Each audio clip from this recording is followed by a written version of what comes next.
अस्सलाम वालेकुम। मैं आपके साथ आज टमाटर की रेसिपी लेकर आई हूँ जो झटपट तैयार हो जाती है। इसमें ये सुर से टमाटर 3 पाव के करीब लिए हैं मैंने।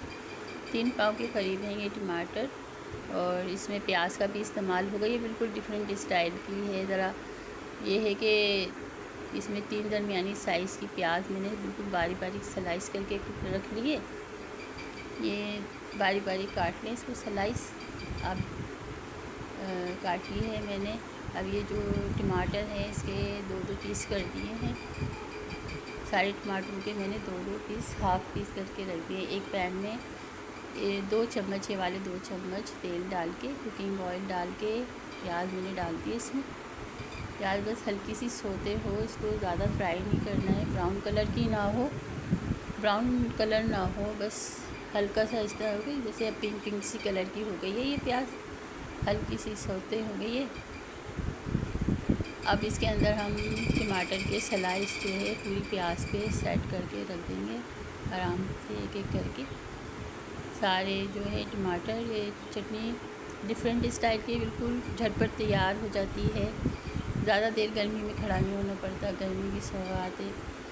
आप लोग इससे पहले कि चलें या मेरे चैनल को सब्सक्राइब कीजिए। अगर सब्सक्राइब नहीं किया तो सब्सक्राइब कर दीजिए और मेरी वीडियो को लाइक और शेयर ज़रूर कीजिएगा।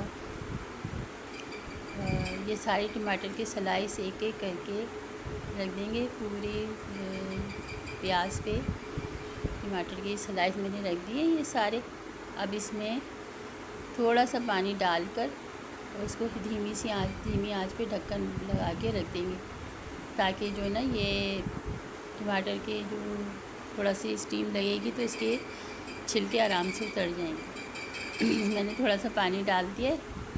अब इसको जो है ना थोड़ी सी स्टीम आएगी तो ढक्कन लगा के धीमी आंच पे इसको थोड़ी सी देर के लिए रख।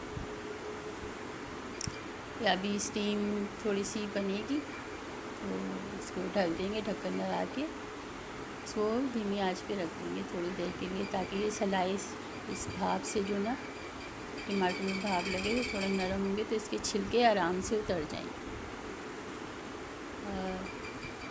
आप ट्राई कीजिएगा, मेरी रेसिपीज़ को ट्राई करें मेरे चैनल। अब ये देखिए हो गए हैं। अब चिमटे की मदद से इसको आराम से इस तरह से करके एक एक पीस आराम से छिलका उतर जाएगा। मैंने एक मोबाइल पकड़ा हुआ है इसलिए मेरे एक हाथ से ज़रा मुश्किल हो रही है, आसानी से हो जाता है। इस तरह से करके सारे टमाटरों के छिलके उतार दो, उसको तोड़ के बिल्कुल बारीक उसको भून लें। इसमें मेरे थोड़ा सा स्किप हो गया तो इसमें आधा टेबल स्पून सूरख मिर्च डालेंगे, हाफ से थोड़ी सी कम हल्दी, पिसी हुई हल्दी डालेंगे। हल्दी पसंद नमक डाला है मैंने इसमें।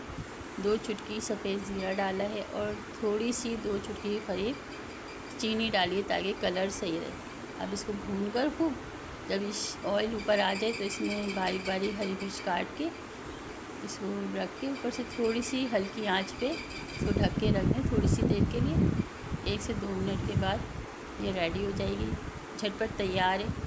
ज़्यादा देर नहीं लगती, फटाफट तैयार होगी। देखें रेसिपी तैयार हो गई, तैयार है। इसको आप चपाती या बघार के चावल के साथ खाएं। मुझे दुआओं में याद रखें। मेरे चैनल को सब्सक्राइब ज़रूर कीजिएगा। अल्लाह हाफिज़।